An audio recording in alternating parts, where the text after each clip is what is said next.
The advice and opinions expressed by the host of Autism Live and her guests are meant solely as suggestion and should not be in any way construed as child-specific advice. The Center for Autism and Related Disorders advises working with a board-certified behavior analyst who has experience with autism before starting any intensive behavioral intervention. Any choices you make in determining your child's treatment are completely at your own discretion.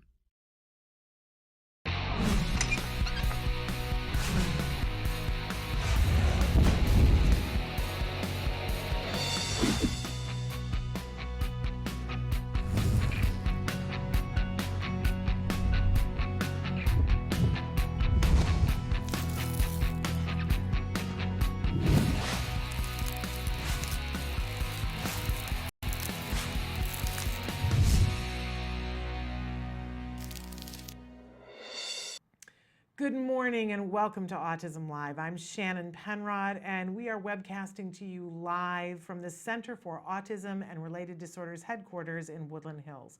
We are in Tower 1 of the Warner Center in Woodland Hills. Thrilled to be back with you today live. For those of you who watch the show on a daily basis, you know that we decided not to do shows on Tuesday and Wednesday. Many of you, as you know, we were scheduled to have Byron Katie with us yesterday. We've moved the date for that until November 4th. We're very excited that we're going to have an opportunity to be with her. We were invited to go, the Center for Autism and Related Disorders was doing a leadership it was called a retreat. It's not like what I know about retreats, but it was a leadership conference. Maybe it was what you, maybe I'm thinking of retreats wrong. In any case, we were invited to go to that, to cover that, and I was invited to participate as well. And it was an amazing 3 days, and I've got lots that I want to talk to you about that a little bit later on. That happened, some of the things, and we're going to show you some videotape that it's pretty amazing. In my eyes, you tell me what you think it is. But in any case, thrilled to be back with you. We're bringing back some renewed energy and some excitement. Let me just tell you from a parent's perspective, and I'll talk more about this later on, but you know, I always feel as a parent, and I made this statement yesterday that, you know, when we talk about autism, I always say, well, this is personal to me. This is personal. And what I discovered over the last 3 days is that so many professionals who work with our kids, it's personal to them too. And you know what? I've always known that, but now I feel it. And that's a different thing, right? And I'm going to share with you guys about that later on, because there were some pretty inspirational people doing some pretty inspirational things, and my heart was really touched in so many different ways. We want to say thanks to Fulcrum, the amazing organization that did the leadership activities with us. It was really wonderful, and I know next Wednesday when we have Dr. Grampuchet on, we'll ask her to speak on it for a couple of minutes to see what she got out of it, because she was the leader for the entire thing, and it was very special, very, very special. But today we're going to be with you for 2 hours live, talking about a whole host of things having to do with autism. We've got some pretty exciting guests for you, two amazing authors that are going to be joining us a little bit later on in the program. But we like to remind you at the start of the show that this entire program is meant to be interactive. We love to hear from you. We want to know what's on your mind, what you're thinking, what you're doing, how you're feeling, right? And you can do that in many different ways. Kelby, our fabulous Kelby, is going to show you some of the different ways. I'm feeling love today. You can tell, right? But the fabulous Kelby is going to show you some of the different ways that you can be in contact with us, while I remind you that our homepage is autism-live.com. When you go there, many things to do. Please sign up for our email so that you can get our weekly viewer guide and our monthly, what do you call it? I can't even think today. I'm that kind of tired. Our monthly newsletter, that's what it is. In any case, it's all free. We don't give your address to anybody else, but it gives you an insider's take on what's happening here. So when things change up, you're more likely to be informed about it probably than we are. So please sign up for that. But while you're on that homepage, if you look at the computer screen and you click on the little triangle that's on the computer, you can be watching the live show or the most recently recorded live show. Now, if you want to be able to have an opportunity to talk to me or our experts on the show, all you have to do is put your cursor in the box that says your question. It's part of those white boxes that are to the side of the computer screen. We call that the live feature. When you do that, you put your cursor in that box, you just start typing, and all you have to do is hit enter. There is no login, there is no username, there is no password. You don't have to tell us what your home address is, and nobody is looking for your credit card number. I know. Isn't that a refreshing change? Because we want you to get access to the information. So it's totally free, totally anonymous. It does help when you write in, if you're asking a question about services, if you tell us where in the world you are. It could just be the closest major city. That's sometimes very helpful to us. But other than that, you don't have to tell us a single thing, but ask questions and have our experts answer it, which leads me to my next thing, which is that we do have a lot of experts on the show, and I'm very happy and excited to be able to bring those to you. I just want to remind all of you that I am not one of them. I'm an autism mom, and I'm a former teacher, and happy to be here and learning, and thrilled to be going through this with you. We hold hands, right? Together we can do this. Si se puede. But I am not an autism expert. And I have so much to learn as a parent. So if you want my opinion about something, you're always welcome to my opinion for what it's worth, right? But please, let's not be confused about the fact that I am not an expert in the field of autism. But I'm here and thrilled that you're here with me, because there is so much that we can do to get to the progress and to look at the positives and work on the negatives, right? Because we know we don't have enough services, but there are things that are there that we can utilize if we know about them. And I want to help you to know about them. Okay. So we like to start every show with something that we fondly refer to as the jargon of the day. This is when we take on one word, one phrase, one acronym, and we try to figure out, what are these people talking about? I don't know about you, but the jargon, especially in the beginning, I'm trying to bring up my stuff. It's like I've been away for a week, and you would think I had been away for a year, or perhaps I'd never done this before. Here we go. It's all coming back to me. But in any case, the jargon in the beginning can be so exhaustive. And really, for me, it sank my battleship. I'd be so excited for an appointment with an expert, go in and sit and talk with them, and they would start using jargon, and I would just get mad and frustrated and feel like, why can't they take enough perspective to see that I don't have a book about autism memorized? What's up with that, right? In the beginning, I didn't want to know the jargon terms, but as I worked through things, some of my anger and frustration, and as my son started to get better, and as I started to trust the people I was working with, and trust's a big part of it, right? I began to see that if I met them somewhere in the middle and tried to learn these terms, that it would make things faster, and that we could speak more specifically about what we were doing to help my son. So I turned the corner, went to the dark side, and started learning the jargon terms. But you can't do it overnight. That's why we do it a little bit at a time, so that we can learn these things piecemeal. Okay, so today's term, very important, it's BIP. What does BIP stand for? Our actual definition, a BIP is a behavior intervention plan. Doesn't that sound like a good thing?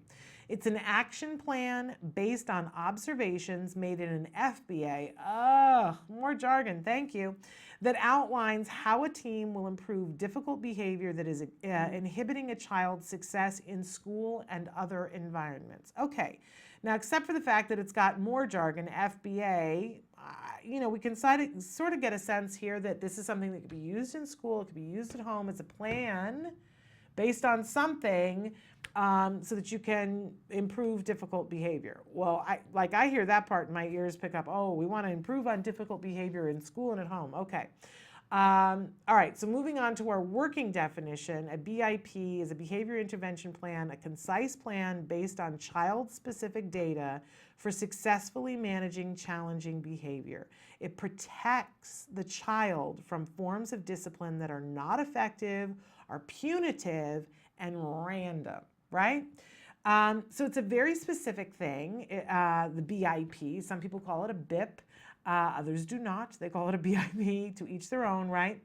But the FBA is, and we've done this as jargon as well, is a functional behavior assessment. We don't just come up with a BIP plan and sit around a table and go, oh, let's just decide that this is what's going to work, right? We could do that, and frequently people do, and we find that we are not effective. And especially when we have challenging behavior in a group setting, we want to be effective, right? Because what one child does affects other children, and we have the potential for somebody to get hurt, right? So why would we guess? There's no reason to guess. There is something called an FBA that you can do to figure out what's happening with the behavior. It finds the function of the behavior. And whenever we want to change a behavior, that's step one, figuring out what the function of the behavior is.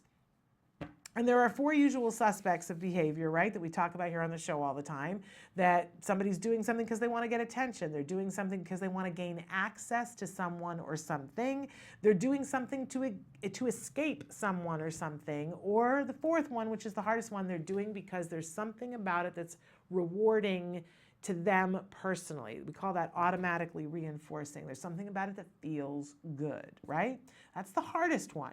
But even that one, we know, science has shown that there are very effective ways at dealing with those behaviors.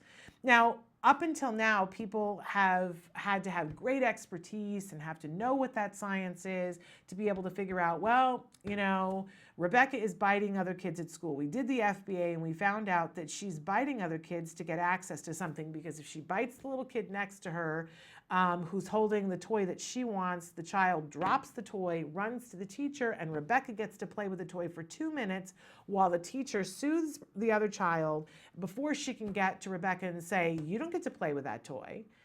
You bit her, you're in trouble, right? But that 2 minutes that she got to play with the toy is enough that it's maintaining that behavior, and Rebecca keeps biting the people next to her to get their toys, right? So we now know what the function is. She's doing this to gain access to someone or something. It's a thing. She wants to play with that toy, so she's biting, right?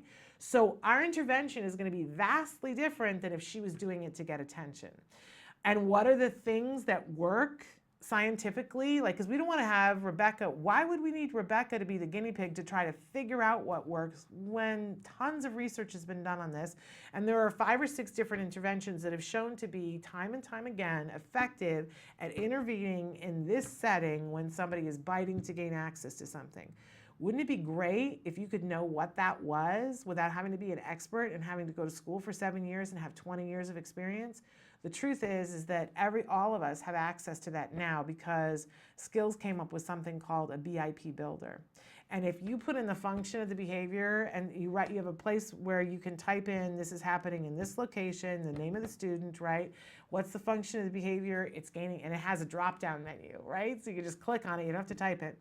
And then it will walk you through the different steps of a BIP that you want to build properly. Like, it will talk to you about what are some antecedent strategies that you can do. That maybe giving the child access to that toy earlier in the day so that they're not feeling like, you know, when it gets to playtime, I never get to play with that toy, right? That might be an effective antecedent strategy. It'll give you a bunch of different choices for what would be effective, and it's all science-based, right? Then it asks you, you know, it will give you a choice of consequence strategies that you could potentially put in place that you can choose between. Well, these are what are shown to be effective. If she still bites someone, what you would do, right? And my favorite part is that it will pop up warnings. If you put something in, it will pop up warnings if you're being led astray off the path of what's effective, right? Doesn't mean that you can't do it, but it will give you a warning. It'll say, you know, this has not been found to be effective when doing this unless, right? And so you go, no, that's the circumstance. And it won't let you finish a BIP builder without giving a replacement behavior. Oh, this is the best thing, and I can't tell you how often even professionals will write a BIP and leave a replacement behavior out. And this is really what changes the tide, is that it will, you know, give a whole set of things that you could potentially do so that, because what we want is for this little girl to appropriately ask, can I play with the toy now? And learn how to wait for the toy, right? And it will hook you up to lessons that will teach that so she doesn't have to bite somebody to get a toy. What a lovely thing. And you can access that in Skills, or you can get it separately at www.skillsbipbuilder.com. Anytime that your child is engaged in a behavior at home or at school that you see time and time again, it's worthwhile to say to the team of people that you're working with, and hopefully you're working with a team of people, this is a behavior that is getting in the way of our progress. What can we do to target this? They'll do an FBA and they will write a BIP, and then everyone who comes into contact with the child will adhere to the rules in the BIP. Now, whenever, parents will write in a lot and say, my child's a student at this and so school, and I get a note home from the teacher saying, your child, hit another child, period. And the note goes home, and the parent goes, what am I supposed to do with this, right? What would you like me to do? Have the long arm of Flex-A-Girl from The Incredibles to reach my arm all the way to school to go, don't do that? Why, I love the information, but what is expected of me? And truthfully, if you get one of those notes home from school, it's a call to school saying, hey, has this happened before? If it has, I'd like an FBA because let's make a BIP for this behavior. That's the strength that a parent has, and that's when you turn things around and get to the progress. BIP, Behavior Intervention Plan. It's an amazing thing, and it protects your child from somebody coming and going, well, the way I've decided to discipline that is to have you go in a scream room, or the way I've decided to discipline that is to have you step into this duffel bag. Teacher in Florida did that. The way I've decided to discipline this is to pull on your ears because you're pulling on other children's ears. That's not shown to be effective, and it could end up hurting someone. When you get a BIP, make sure that it gets attached to your IEP, and now it's a legal document, and it protects your child from random acts of people saying, oh, I know how I'm going to deal with this. I'm not a behavior expert. I'm an English teacher. I'm a math teacher. That's what I was trained in, but I know what's going to be effective at discipline. It protects your child from those things. It's crucial that everyone involved with the child understands the BIP and knows how to carry it out. But it will protect your child. BIP, it's a great thing. All right, moving on. We always have a question of the day for you guys. And I want to know, as we're going back to school, everybody's either back or going back in the next 2 weeks, what is the hardest part of sending your child off to school? What's the part that just when you're walking away is the really hard thing?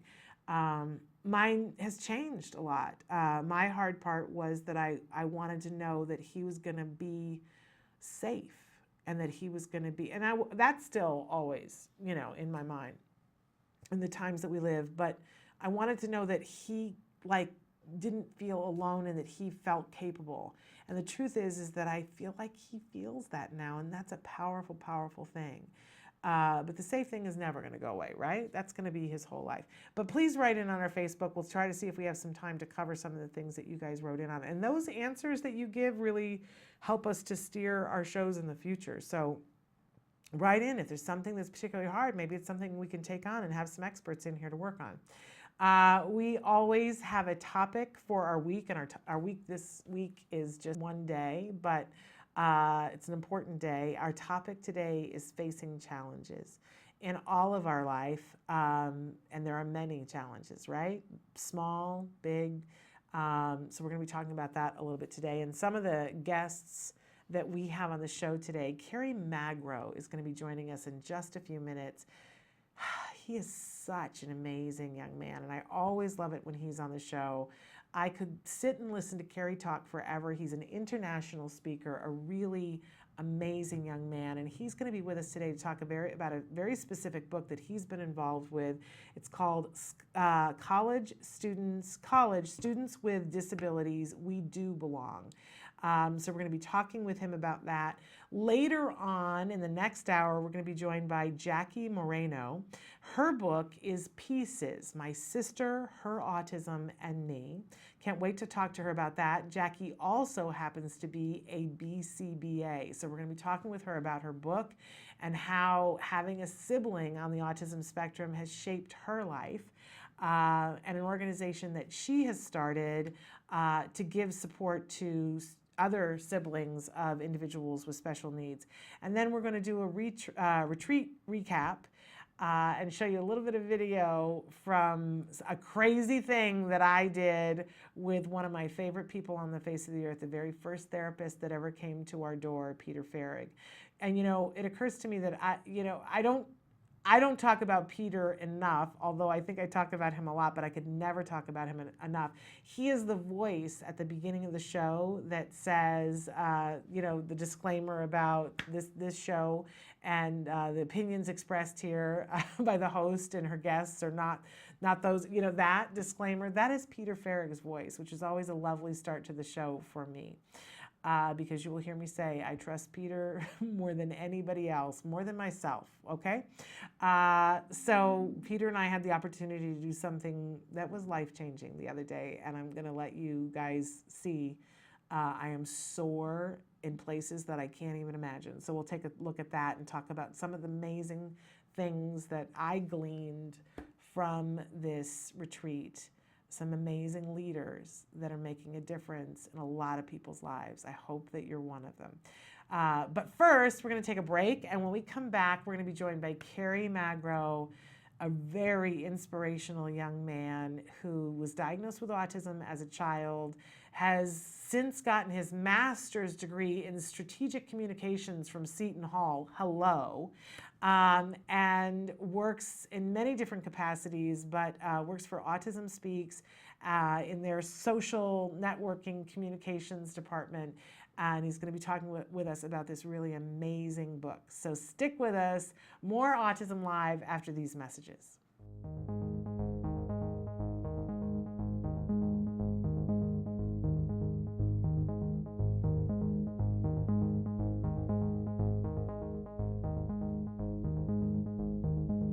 Mid-swing on this wonderful day, this wonderful walk with Mr. Matt Asner. Talk to us about today's walk. Do we have any facts, figures, numbers, or just pure emotion? Just pure emotion.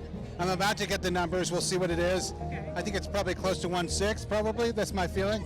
But it's incredible. We had 55,000 people plus here today, and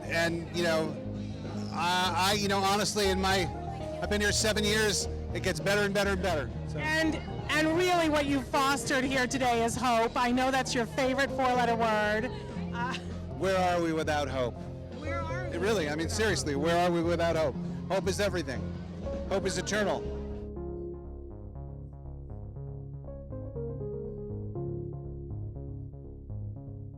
This is a pretty big event. Every year I love it. What does this event mean to you? Well, I just think it's great that you see so many people coming out to support, autism.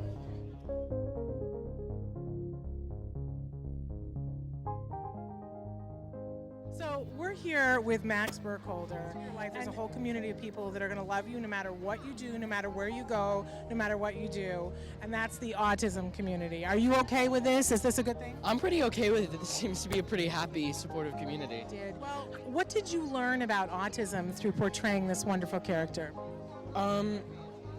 Sort of the individuality of it, like with autism spectrum disorders, a tendency is to sort of generalize everybody with sort of the same degree of affliction as sort of exactly the same, and very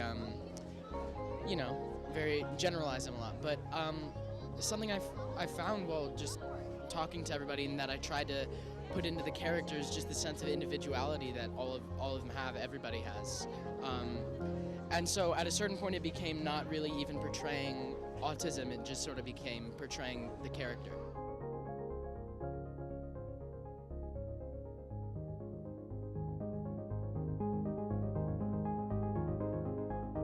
I want to thank you on behalf of everybody for what you do. That's very sweet.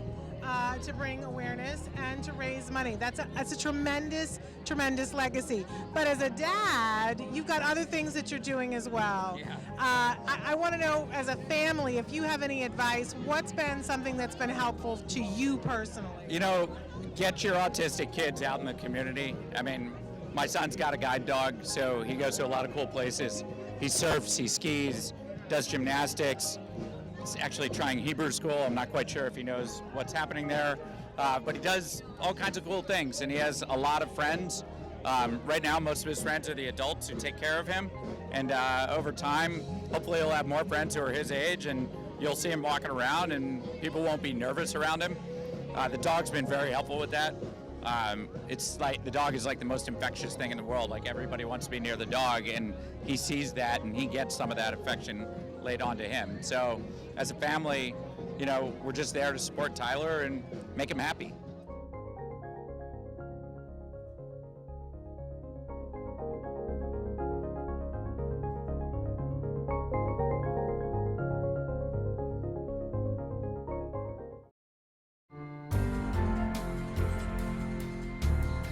Another parent wants to know, how do I find out that one thing that my kid is really good at? Now, when they get older, they're going to kind of divide into two groups. You're going to have the kids that become verbal, and then you're going to have the kids that are nonverbal, got many more problems. Maybe they still have epilepsy or some other problem. And they kind of need different services.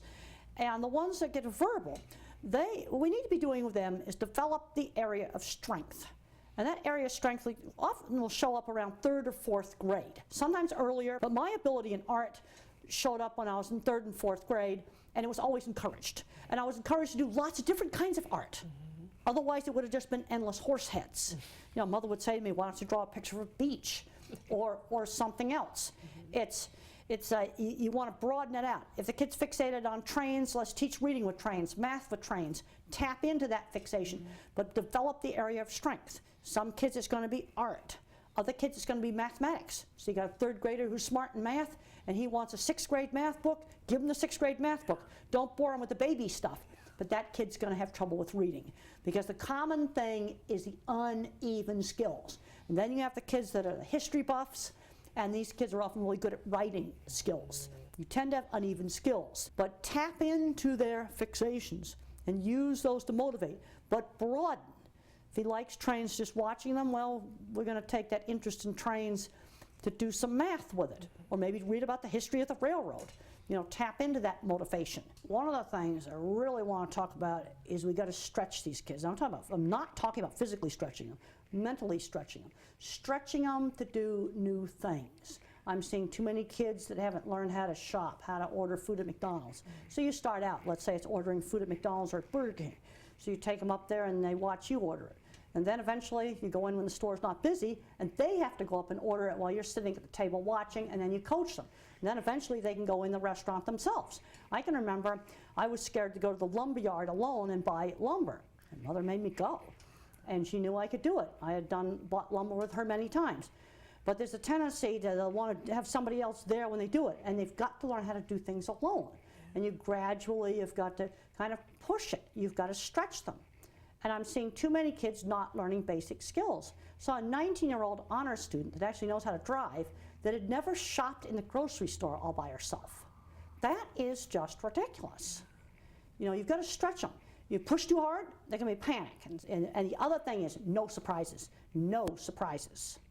I knew all about the ranch long before I went there. I talked to Ann. But if you don't stretch these kids, they don't grow. Welcome back to Autism Live. I'm very excited because one of our very favorite guests is joining us right now from New York. Carrie Magro is with us, and we adore Carrie. He is an international speaker, so very eloquent, diagnosed with autism as a youth, and Carrie, you always inspire me, inspire so many people. And you've published many books, and you're here today to talk with us about a subject that's happening for all of us, kind of back to school, and a very special book that you've been involved with that has just come out. So tell us about this new book.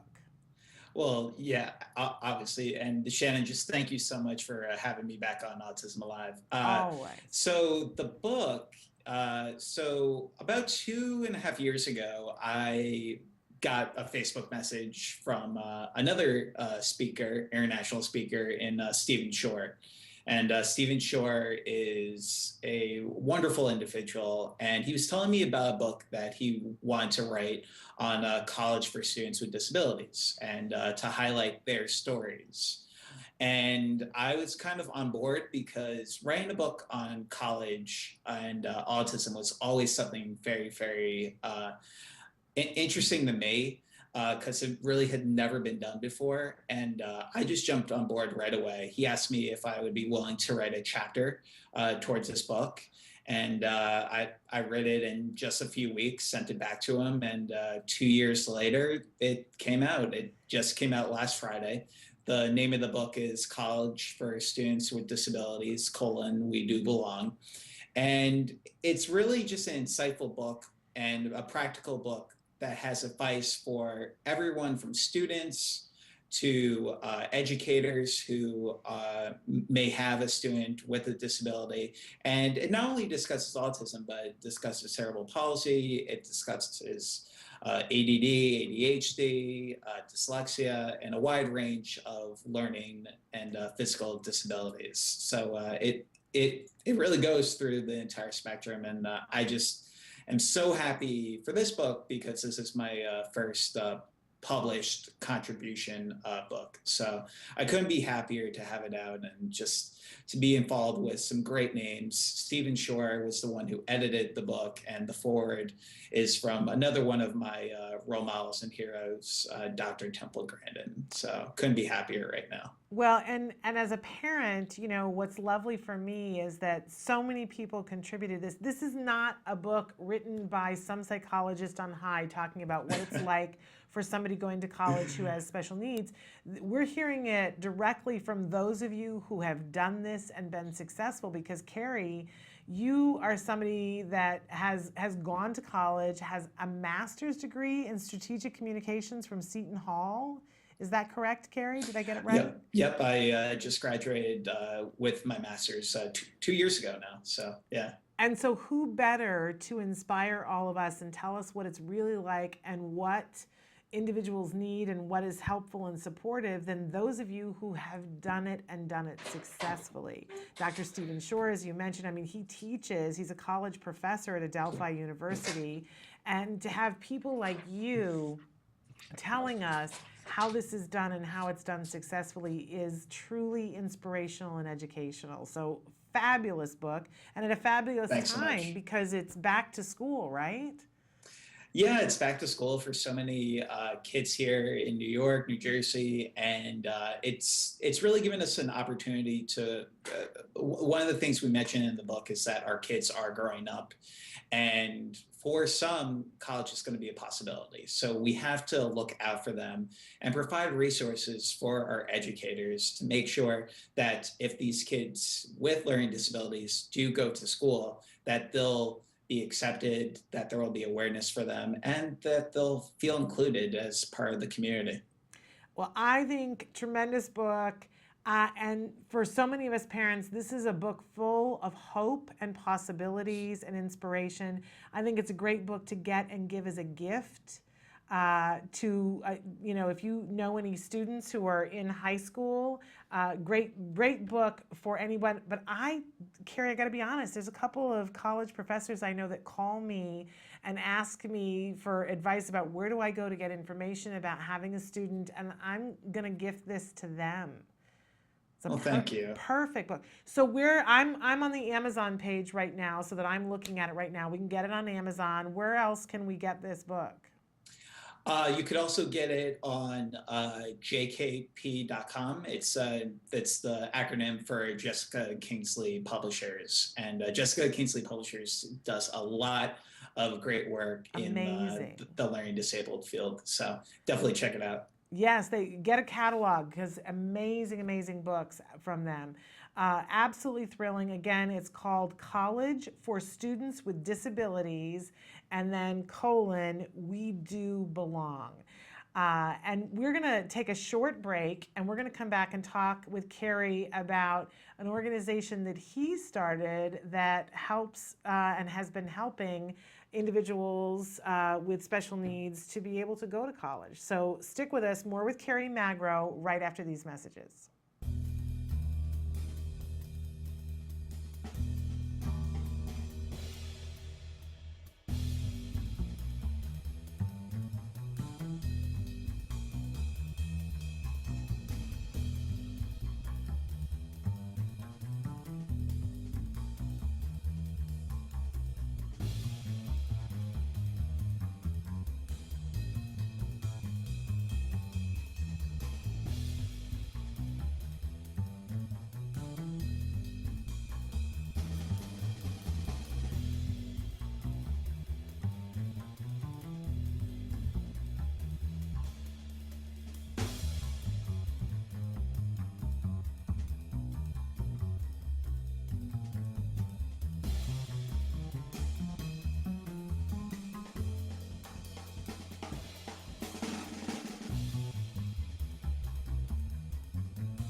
Welcome back to Autism Live. Our very special guest with us right now is Kerry Magro. He's coming to us, Skyping with us from New York City, where Kerry works. Kerry works for Autism Speaks in their social networking department. He is a key linchpin and all the things that we see. You do a really good job, Kerry. I'm always amazed by the amount of information that you get out and how inspirational it is. But that's nothing new to you because you're an inspirational guy. You were diagnosed with autism yourself as a child and have gone on to be an author of so many books and an international speaker. But you also started a charity. And I'd love it if you talk a little bit with our audience about what your charity is, what the name of it is, and what you guys do. Yeah, absolutely. So when I was in college, it's actually a perfect segue. When I was in college, I started the first organization for students with disabilities on my campus. And this was to spread disability awareness. And once I did that and I saw the local community aspect of it, I thought, what could I do to advance that when I get out of college and to expand that to our broader New Jersey community or New York community and then around the world. So what I did is I filed my 501c3 paperwork, and I started an organization which focuses on, right now specifically, on giving scholarships for individuals with autism to go to college.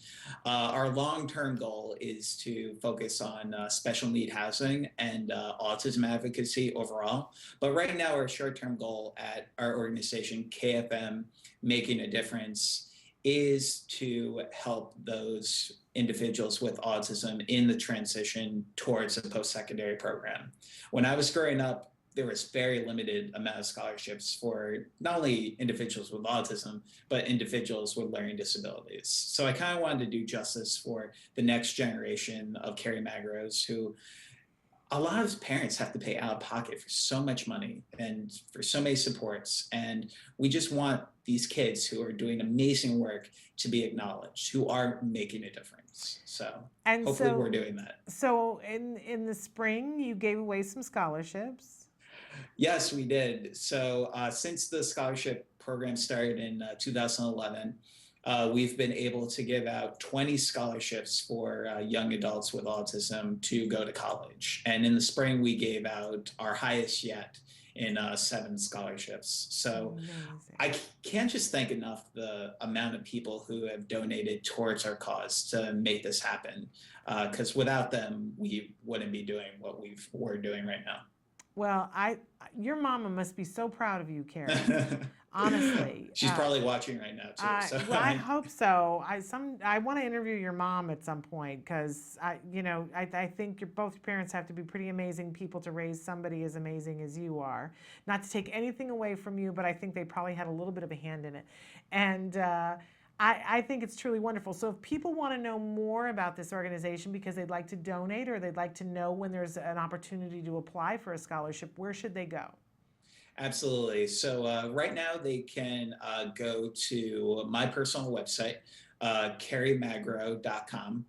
And that on there we have, under my philanthropy section, I mention a little bit more about the organization, what we do, and our current scholarship application, which is in the fall. So. And by the way, that's the ideal place to go to if you want to contact Kerry because you'd like to have him speak at an event that you're doing. He's an amazing speaker. But Kerry, we want to make sure that they know how to spell your name because it's got very specific spelling. Oh, yes, it does. I'm going to let you spell it. It's Kerry, Kerry, and then Magro, Magro.com. Okay, no W at the end of the grow. This exactly. took me a while to get that. There's no W in Kerry Magro.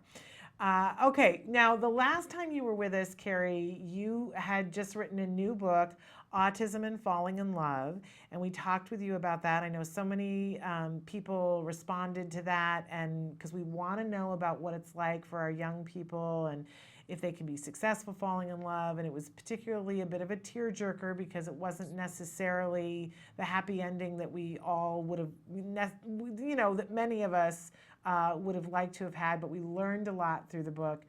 And you have a little bit of an update for us on what the current situation is with that. But I think we should take a short break and come back and talk about why you have such a big smile on your face so much of the time lately. Sound good? Yeah, sounds great. Okay, so we're going to take a break and we'll be back with more Carrie Magro. Stick with us.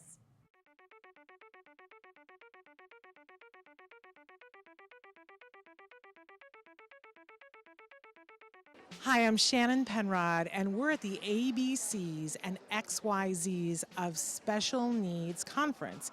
And this year, for the first time, they've got something really remarkable. It's the Entrepreneurial Boutique. These are all items that have been made and are being sold by individuals who have special needs. So we're going to do a little shopping and talk to some of these fabulous entrepreneurs. Come on. My name is Molly Rarick, and I'm founder of Breed's Gift. We're a nonprofit that serves teens and adults with special needs, like Chase here. We were founded in 2013 and serve people in the Conejo Valley, Santa Barbara, and LA. Our main objective is to give our participants the skills they need to gain a more independent life. My name is Shelley Cox, and Lisa Zalagi and I are founders of Creative Steps and Create Micro Business Enterprises. And the items that we're selling here today are all made by the clients who have passions about what they want to make, and then they get the profits from what they make after we've paid all of the other expenses. We are here today because my goal is to be independent, and also I would like to share all my artwork, and I would like to sell. Thinking about at his young age being a businessman, it's amazing. I cannot be more proud.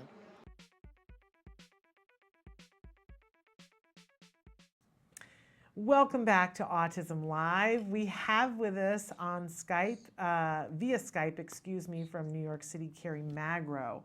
He is one of our favorite guests here on the show. You know, the last time he was on, he had just written the book and it just had been published, Autism and Falling in Love. So we were talking with Carrie about what it's like being on the spectrum and what some of the pitfalls are falling in love. And you detail a little bit in the book about a relationship that didn't work. And we all kind of mourned that for you. But I happened to notice on Facebook, Carrie, that it seems like the tide has turned because you seem to be a very happy young man lately. And I wondered if you were willing to share with us a little bit about why that might be. Yeah, so many times in regards to relationships for just anyone, and especially individuals with autism, there are so many things that go into a relationship. And I feel like a lot of the time, especially for individuals with autism, there's a lot of pressure in getting in a relationship and keeping a relationship. So I've definitely had my ups and downs, finding love, finding a relationship. But I'm happily to say that I do have a new girlfriend now. She is terrific, just an amazing, caring individual who I enjoy so much being with and hanging out with, and all that fun stuff that goes into relationships. So wow. I'm very, very happy. We're these days. very happy for you. She seems like a beautiful young woman. And I've enjoyed seeing your happy face and her happy face next to each other on Facebook. It's lovely that Facebook gives us an opportunity to have a glimpse into people's lives and to see things. But you look happy. Every time I in the crawl, I see you, I go, look at Carrie, he's happy. And that makes me happy, Carrie, that you're happy. So I don't know if this is too personal of a question, but how did you meet? It's really funny. The story, actually, we met via Lighted Up Blue, and it's a really funny story because I was on Huffington Post Live, and for discussing a new feature film called Autism and Love. which was just featured in Tribeca Film Festival a little while back. And she kind of saw me on there, and then we started talking, and then the rest was history. But yeah, so we've been together for about 5 months now, and are going strong, and it's been incredible. She's an incredible woman. Well, we just are happy for you, and I'm glad that that worked out. It's funny how you can meet people in the most interesting places. So you were there doing a good job for all of us, and I'm glad that there was even a bigger payoff for you for that you. And she sounds like a smart young woman that she sought you out. Smart women see the catches. Okay, so now the other thing that I've been seeing a lot of on Facebook, you have been working on a show and are hosting a new show. So tell us all about that. Absolutely. So last year, I was presented with an opportunity to host a weekly TV show in my hometown of Jersey City, New Jersey. It's a local cable TV show, and the person who was involved, his name is Pat O'Melia. He owns a organization called Hudson Media Group, who air a bunch of different TV shows throughout New Jersey, and he offered me a show and asked me what kind of show I would want to have on the air. And then one thing led to another, and I was thinking about what type of show I would want to host. And it in a matter of moments, it kind of just hit me to call the show The Different is Beautiful Show, after just so much inspiration from people like Temple Grandin and her famous quote, "Different, not less." I decided to call it The Different is Beautiful Show, to highlight the beautiful stories of not only individuals with disabilities, but just any unique story that's out there, so we can highlight those amazing stories in our community and make sure that they're getting the notice that they deserve. So we've been around for one season, and we come back on the air sometime this fall, and we're really excited for it. And so how can people watch the show? Absolutely. So we just started our website. It's called differentisbeautifulshow.com. We have all of our current episodes that have already aired on there that you could stream. And I believe we've had 8 episodes so far, and we're just really excited to highlight more stories in the fall. Wonderful. And if, so we'll have people watch, check out on the website to see how because you said that you stream, and so people can be watching it everywhere. They don't have to be in the tri-state area and to be able to watch it, correct, Carrie? Correct. Yes. We do air the show on Comcast in Jersey City on Wednesdays. But after the show airs, it's available to everyone around the world online at differentisbeautifulshow.com. Wonderful. Well, I think that that's fabulous, and I wish you great luck with that. We're going to be watching, and we encourage everybody to be watching too. We want to remind everybody that you are a very prolific author, and if they go to your website, they can see the books that you have written, that they can check them out. But in particular, the new book, since we're back to school, yes. You've got a new book out in collaboration with a lot of really talented people. Tell them again the name of the full name of the book and where they can get it. Absolutely. So the name of the book is College for Students with Disabilities, We Do Belong. And you can find it on Amazon and also Jessica Kingsley Publisher by just typing in the name of the book. Shannon, can I mention one last thing Carrie, before you can mention whatever you like. I can stay all day with you, Carrie. Absolutely. Just because we're going into back to school, I definitely want to give a shout out to Autism Speaks and all the great resources that they're currently providing for back to school time. So I'd highly recommend, if anyone is looking towards that back to school time, to go to autismspeaks.org. Along with college, we have a post-secondary educational opportunities guide, which is perfect for individuals who want to learn more about the transition to college, and then what also is available for college students with autism. And if you ever have any questions, we also have our autism response team, which could help you with any back to school questions you possibly have. And they can be reached at familyservices@autismspeaks.org. Wonderful.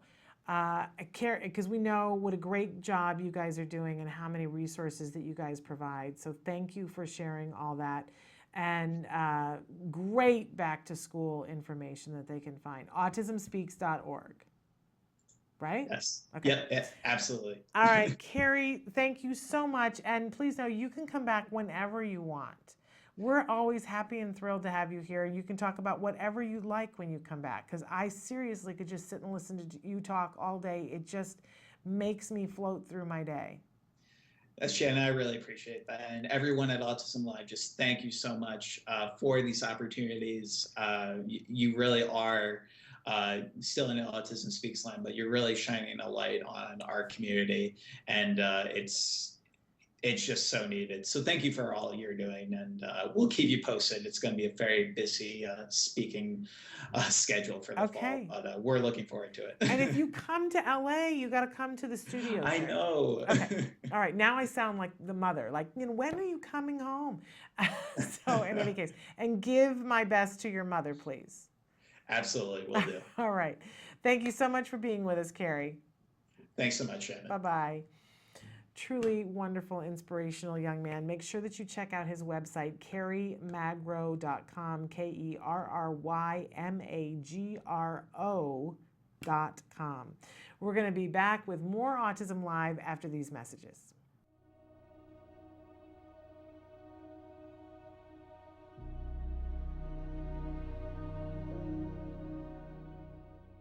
Hello, fellow activists. In our last segment, we talked about step number 2, educate yourself. Step number 3 is get support. Now, any journey can feel overwhelming if you feel like you're walking it alone. Well, you're far from alone, because with 1 in 50 kids diagnosed with autism today, there are a lot of us out there. Of course, there's always the issue of financial support. Now, there's a handful of organizations out there that offer financial support to families in need. ACT Today, or Autism Care and Treatment Today, is one of them. Visit our website at www.act-today.org to find out more about our grant process. I want to talk about a different kind of support today, emotional support. Now, you can get that from other travelers on this path. Some of the best advice I've ever received is from the moms of other kids with autism who went to school with Wyatt or were involved with programs with him. Then there are the pioneers. These are the families that have gone through this years ago, and there was very little information out there. All of these people seem to have the desire to pay it forward. Now, one of them, Lisa Ackerman, who is one of my mentors, started an organization called TACA, Talk About Curing Autism. She actually took the concept of mentors and support groups and made it available to everybody. You can go to their website, talkaboutcuringautism.org, to find out more. During the first and most difficult year after Wyatt's diagnosis, I wrote an email to close family and friends, letting them know what was going on and the challenges our family was facing, and why we dropped out of sight. I was amazed at the outpouring of love and affection and all the help I received from that email. First, you have to be vulnerable. You can't be afraid to ask. Try this out. Could you cook me a meal? Are you going to the market? Can you pick me up a few things? Could your kids play with my kid and make them feel included? Or can you come over and clean my house? Well, maybe not that last one, except with your best friend. And maybe the best support of all is having someone that listens, and that doesn't cost a dime. So until next time, surround yourself with the loving kindness of others and keep the faith. Welcome back to Autism Live. We're having an inspirational moment. Just had a great conversation with Kerry Magro. Make sure that you check out his books, kerrymagro.com. Remember, there's no W in the Magro. I want to take just a second. We're going to talk more about the retreat a little bit later on, and I have some video to show you. But there were so many things that I came out of the retreat with, things that I want to be working on and things that I want to emphasize more. And one of the biggest things that I walked away with as a parent, and it's not new to me, but it just refocused my energies at how important it is that when you and I have this format, that I want to make sure that I'm giving information that I think is really vital and important. And I was really struck by some of the discussions that happen about how many hours kiddos are getting across the country and how difficult it is to fulfill hours for various and sundry reasons. But one of the reasons in amongst all of those things is a parent's willingness to make themselves crazily available. And I want to say it in those terms, crazily available, because I know from experience that when your child is diagnosed and you're looking for something to do to help your child, and people are talking about speech and they're talking about OT, and even the idea of OT sounds like, why would my child need occupational therapy? He's 3, right?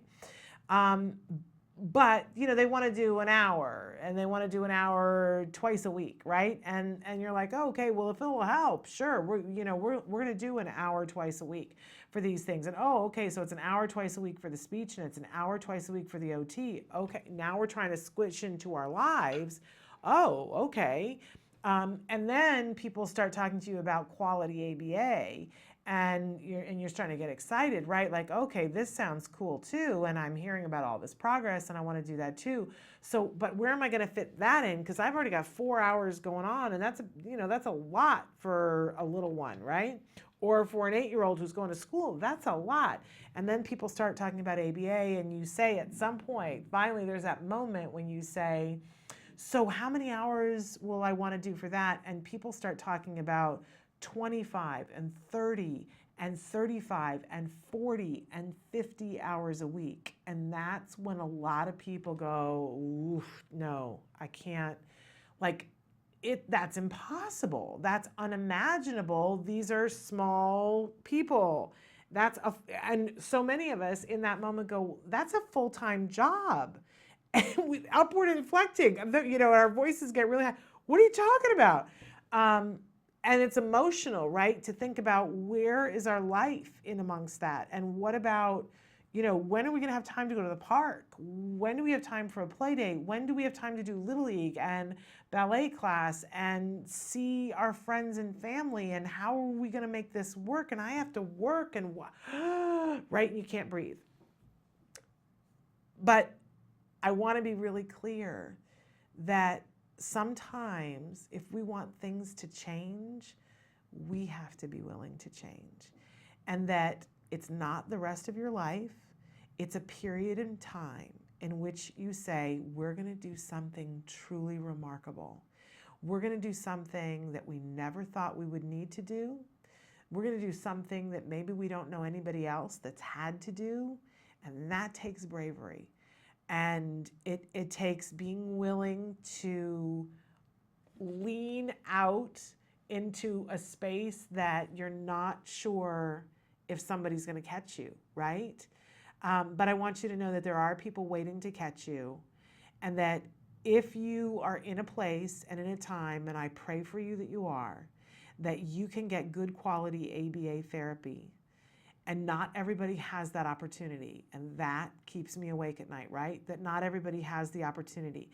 But if you are someone who does have the opportunity, you are someone who has the insurance funding and has gotten the diagnosis, and somebody has written you a prescription for 25 or 30 hours or 12 hours a week, whatever the prescription is for your child, I want to ask you, I want to plead with you, I want to beg with you today to use every single minute of that you feasibly can. And by that, I mean every single hour that they are willing to and have someone to send to your door. I know for some of you, you have a prescription for 40 hours and they can only get therapists to your door for 30. And I know that the world is working on that. And if you doubt that, let me just tell you, the world is working on that. They are working on that. And that's a big problem that needs to be solved. But I while that's working on being solved, I'm going to be talking about this a lot in the coming weeks and urging every parent within the sound of my voice and every therapist within the sound of my voice to talk to the parents within the sound of your voice that use every single hour that you can get. My friends, I have seen what it does. I have seen the difference that 5 hours a week more can make in a life, across a life. We just saw Carrie Magro speaking, and what an amazing young man he is. And I know that there are those of you out there who are like, man, is there any way that we could get to that possibility? And I will tell you, I don't know.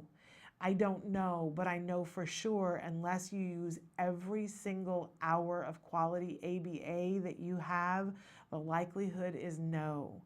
But if you use every hour, then you're taking every possible step towards getting towards that.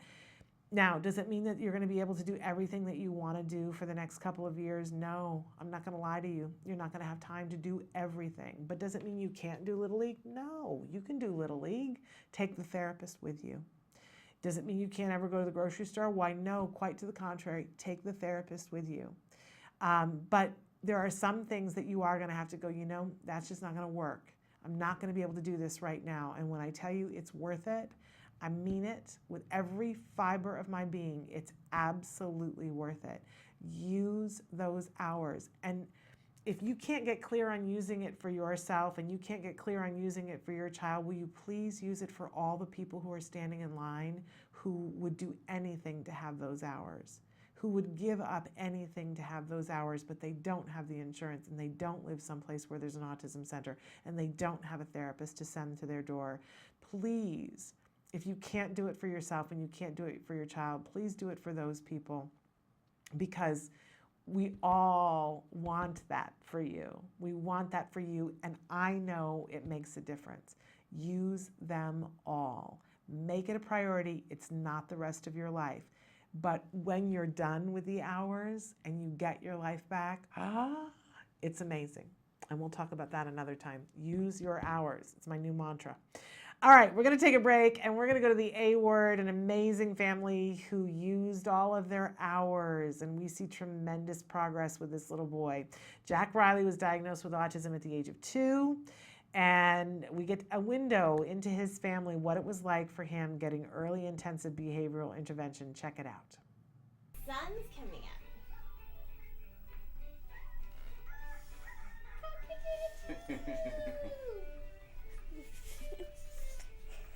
How do you spell apple? A-P-P-L-E. We went to the mall last night and got him some new shoes, and he rode the carousel, and I watched him for like a half hour, and you would never guess he wasn't like every other kid in there, except he was smaller than a lot of them. They run around with That's so funny. reckless abandon. So funny. That's so funny. Hey, what color do you want? Look, I have green, yellow, and pink. What color? Yellow. So what do you say? Yellow. Yes, you can. Close. There we go. Oh! Uh-oh! Should we make him stand? Should we make him jump? Here, let's make him jump. Ready? Boink! Uh-oh! Look! What is that? See, it's a footprint. It's a footprint. It's a footprint. Cool, you want to do it again? Take it. While Jessica and Jack Riley are playing with Play-Doh, they are working on his fine motor skills. They include pincher grasp for picking up food, rotating the wrist for closing and opening the door. Having fine motor skills are needed for daily living tasks. Oh, coolness. Wow. Happy birthday. Happy birthday. Whose birthday is it? Say it's my. It's my birthday. Say birthday. Birthday. Say it's It's my birthday. It's my birthday. Yeah. How old are you? I'm 3. Yep. You're 3. Do this. Say 3. 3. 1, 2. Look. 3 fingers. Look. Right here. Look. 1,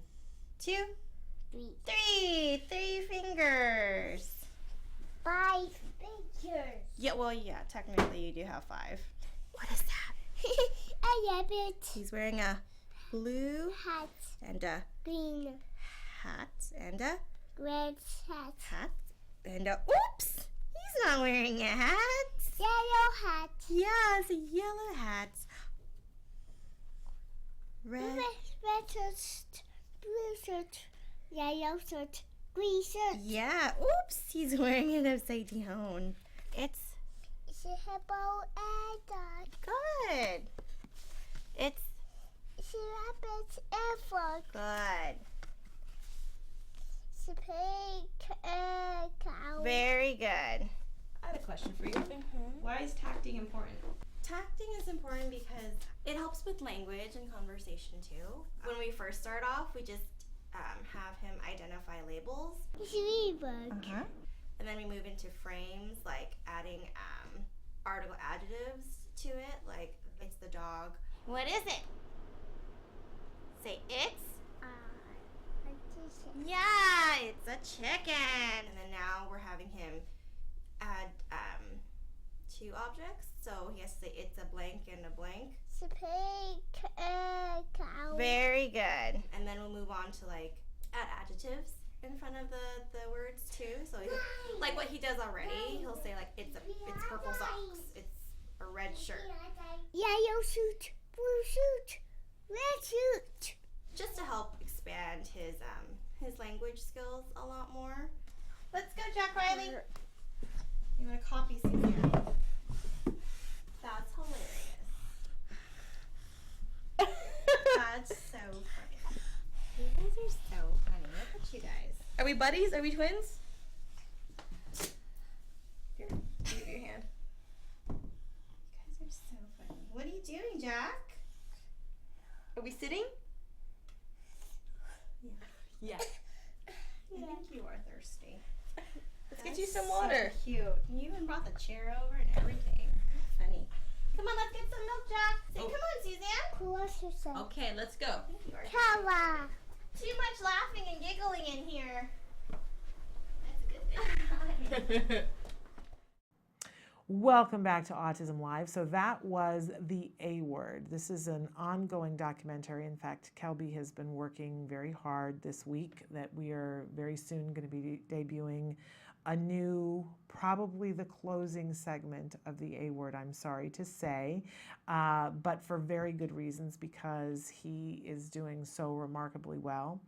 And you can watch this entire series on their very own YouTube channel. And we also have a playlist that has the A Word on it. I really think that it is a wonderful tool for so many different reasons. For those of you who are parents and who feel that you're alone, great way to look at how other parents have dealt with having this early intensive behavioral intervention. I've said it before on the show, I'll say it again. I really relate to the dad because how angry he gets from time to time, even when things are going well and he's angry about why did that work and why didn't we do that sooner if that worked. I can really relate to that. He has a wonderful sense of humor. In fact, both of these parents have a wonderful sense of humor. So look at this series, delve into it. You can watch it from beginning to end, or you can drop it in the middle and check out what happens with potty training. You can see that sometimes you take 2 steps forward and then you might take 1 back for a little while, and that feels bad, but it's just all part of the growing process for all of our kids, including those that are on the autism spectrum. So check it out. And by the way, they have their very own Facebook page that you can still interact with the parents, that if you want to write into them and ask them questions, I know that they get a personal thrill when viewers ask questions so that they can help relate your child to Jack Riley and some of the things that they have going on. I know that that's something that's really important to them. And soon, Kelby, how soon do we think we're going to be able to, like 2 weeks away from maybe showing them the latest episode? About 2 weeks, Kelby says. And Kelby's the authority on this. So amazing the strides that this little boy has made, though. It was really a treat to be able to drop in on the family again. You're going to be so excited once you see how far Jack Riley has come. All right, we are going to take a break, and when we come back, we have another author for you. A young woman who happens to also be a board-certified behavior analyst.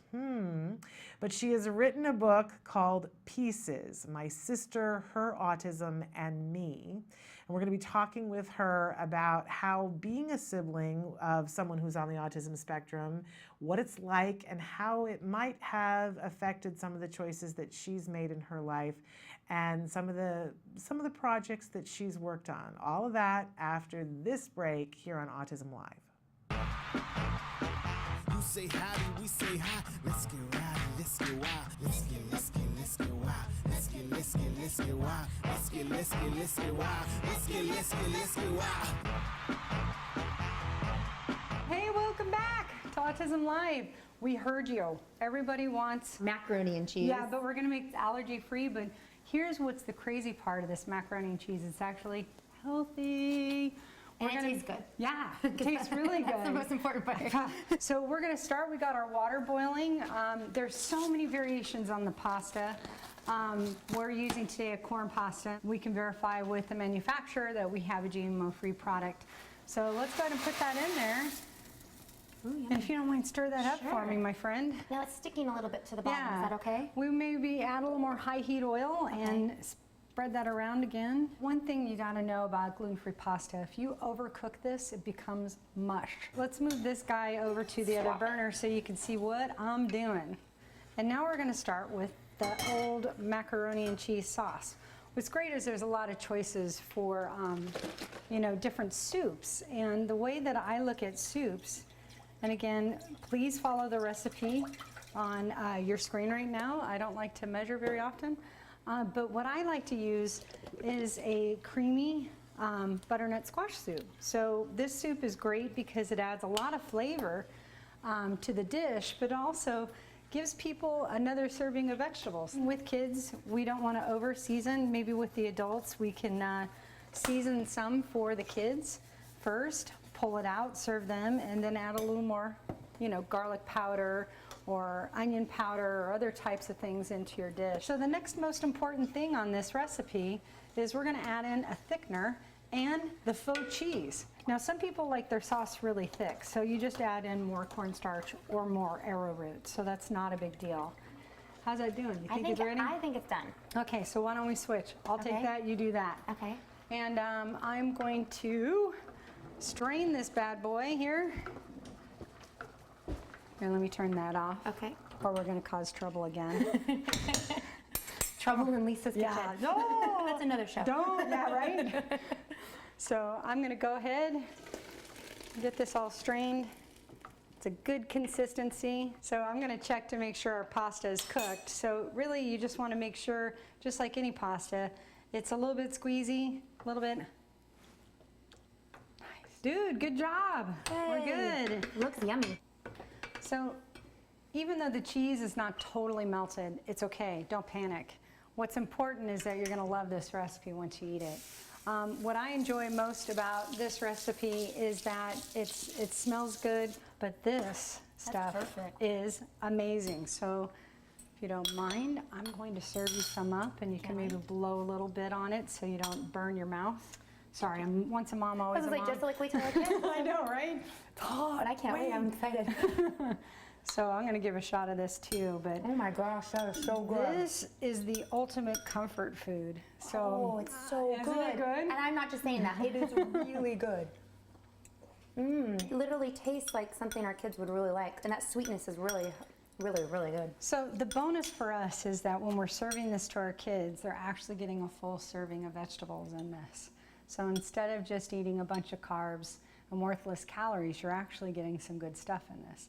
And we'll be back next time. I hope you join us again here on Autism Live. We're really loving the feedback, and if you have additional feedback, here's how you get it to us. You can send it to us via email at autismlive@gmail.com. On Facebook, facebook.com/autismlive. And also there's thousands of recipes waiting for you to discover them with pictures and different things on the Taka website. So you can hit Taka on the web, takanow.org, and we'll be back. Hopefully we'll get to do this again. I had so much fun. Maybe we'll have a little wine, but you got to join us next time. We'll look forward to seeing you then. Bye, guys. We're going to keep eating. You say howdy, we say hi. Let's get rowdy, let's get wild. Let's get wild. Welcome back to Autism Live. I promised you another wonderful author, and I have her here with me in the studio. Jackie Moreno is here with us. This is her book, Pieces: My Sister, Her Autism, and Me. Wonderful title. Thank you. Thrilled to have you here on the show. And this is a great new book that is just recently out and getting some really wonderful reviews. We should mention that it's available on Amazon and on Goodreads. Is that correct? And through Goodreads, you can get it through Vroman's and a few other suppliers. Wonderful. Okay. So you are a sibling. I am. And Oldest of 3. Wow. But you have a sister who is on the autism spectrum. Yes. And that in and of itself is a really fascinating thing, and we have so many things to ask you about that, but we want to encourage people to check out the book. But on top of that, you are also a board-certified behavior analyst. Yes. And you are working with kiddos. Tell us who you work for. I work for Behavior Frontiers. They're headquartered out of LA, but I work in the Pasadena and Glendale Burbank region. And we were just having a discussion before, you had said to me, is it okay to talk about that? And I said, of course, that you guys know on the show, I always say that quality ABA is the thing that everybody needs to be getting. And of course, I love CARD because I got my kid back at CARD, but I always say to you, there are other good quality ABA providers out there. And so this is another one that has many offices, many offices here in California and one in the Plano area in Texas, correct? Yes. Okay. So let's go back to talking about the book though and siblings. So what inspired the book, first of all? It's really funny because I didn't sit down and plan on writing this book. I had an idea of a book about being a sister and growing up with my sister, and it was just little vignettes here and there.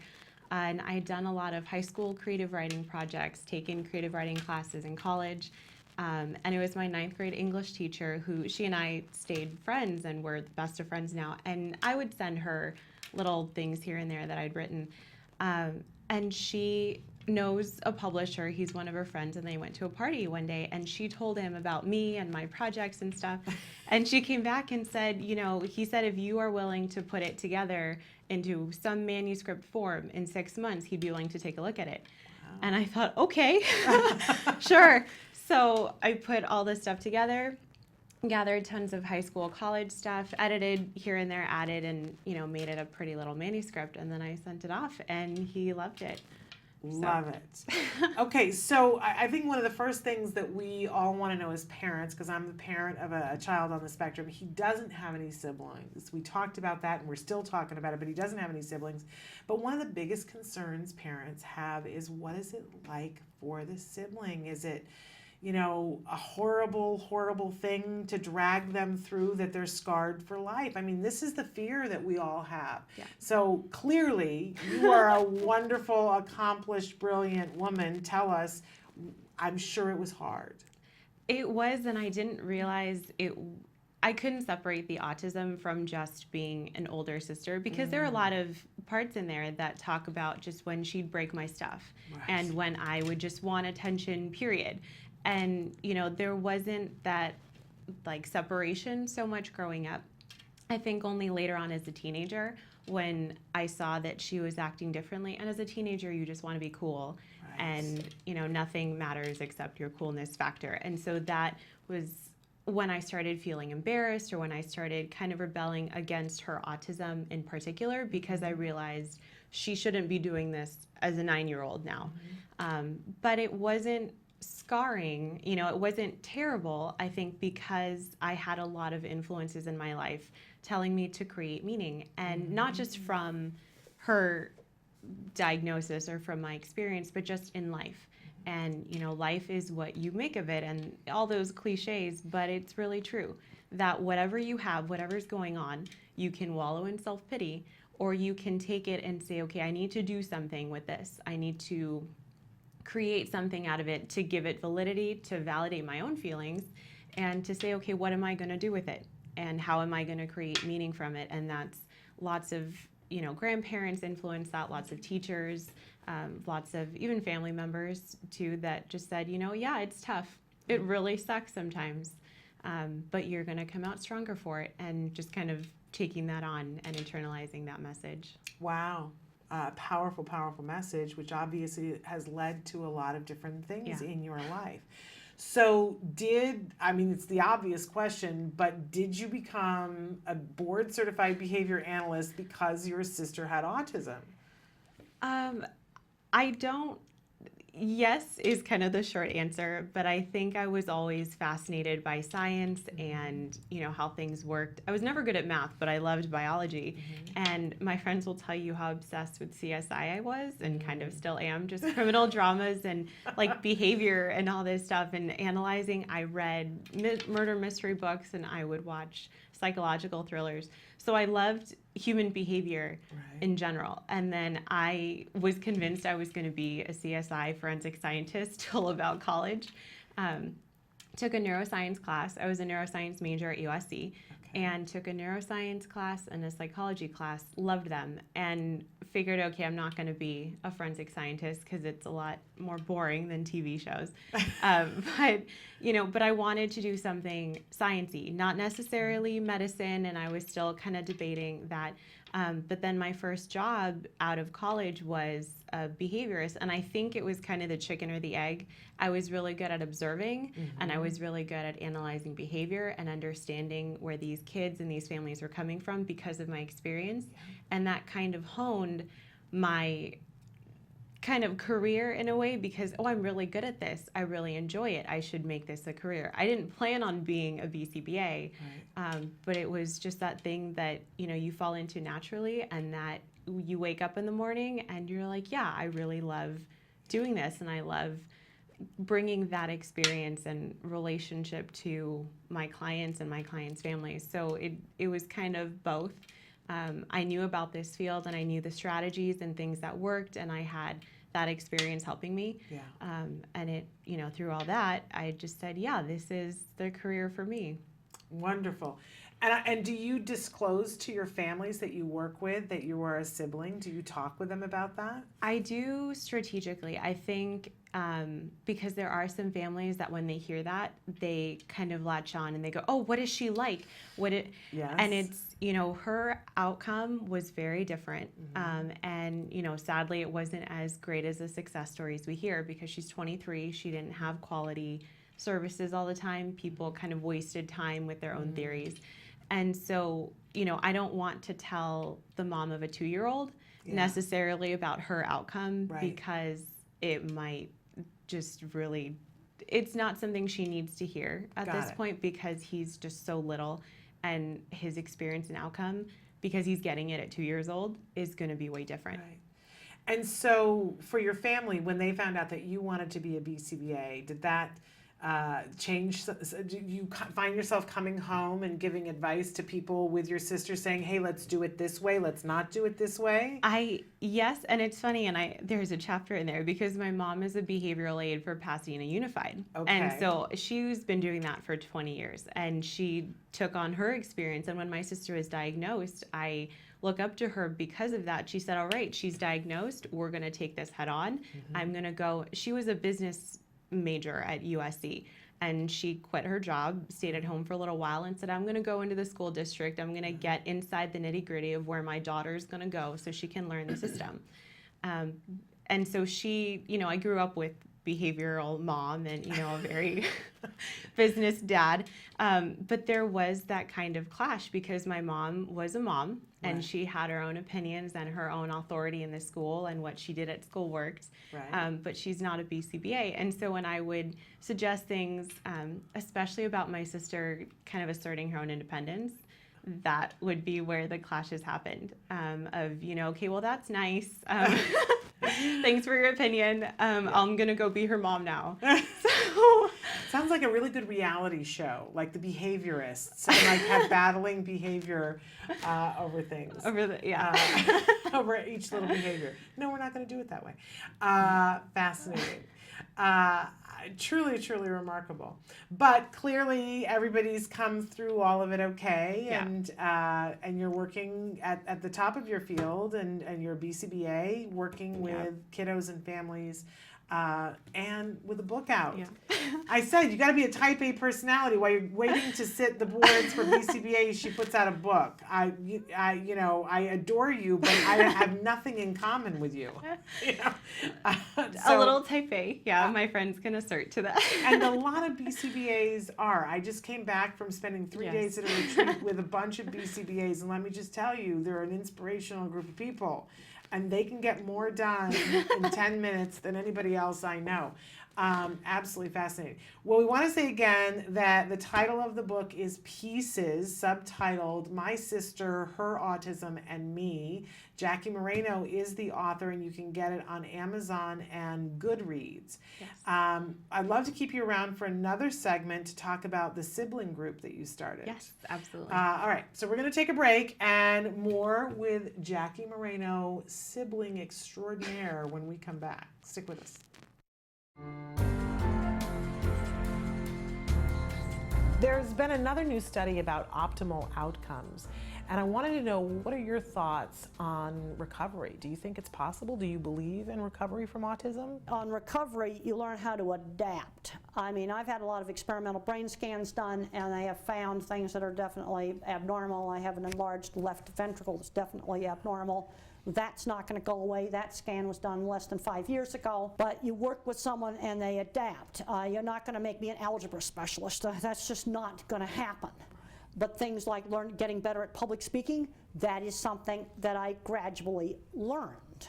What I'm seeing today, especially with some of the kids on the mild end of the spectrum, I'm seeing teenagers that are much milder than me that haven't learned things like how to go up to the counter at McDonald's and order food all by themselves, how to go on the bus, how to shop, how to go in the store and shop, how to do a checkbook, basic things like that. Because what drives me crazy is when I go back to the cattle world and I see a guy in the maintenance shop that's running the whole maintenance shop at a big plant, and he's as Asperger's as he can be, and he's running the whole maintenance shop. And then I see Junior that's addicted to video games, and you can't get his duff off his chair and get him doing things.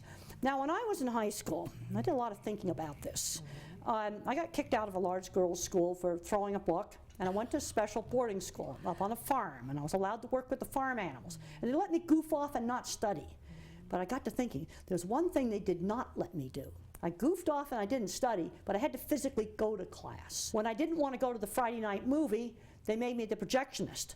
One thing they were not going to let me do is sit in my room, become a recluse in my room. They were not going to allow that. I want to know why you threw the book. Why did you throw it? Oh, I threw a book at a girl because she called me a retard. Oh, good reason. Oh, no, to throw she it teased me. And I had some problems getting in fights when kids teased me. But it was always brought about by someone picking on me. And the principal had me kicked out of school, out of a large girls' school for doing that. And what'd your mom say? Well, she was not very happy about the whole thing, because when the principal called, I answered the phone and he said I was incorrigible and I was kicked out of school. Mother was really angry that he just said that right directly to me, which was definitely not very appropriate. Welcome back to Autism Live. Our very special guest who's with us right now is Jackie Moreno. She is the author of the book Pieces. I have it right here. Pieces, My Sister, Her Autism, and Me. You can get it on Amazon.com and Goodreads.com.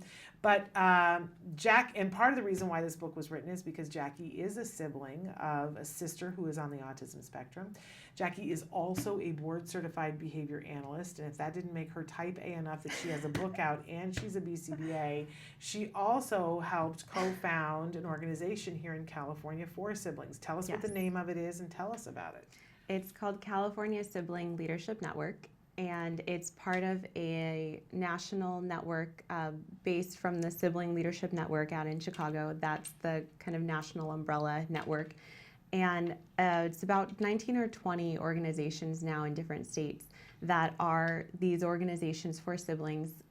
My co-founders, Eunice Sim and Julie Neward, are fantastic. And Julie is up in the San Francisco Bay Area. She is doing the meetups, and she's up there kind of rallying troops up in NorCal. And Eunice is down here with me in Pasadena. And it just also kind of happened because I was volunteering with the regional center down here. I went to a conference that they hosted, and there was someone, an adult sibling, who was talking about her adult sibling group somewhere in the Midwest. And I was like, oh, adult sibling group, that's actually really neat because that's very much needed. And, you know, there's sib shops for younger sibs.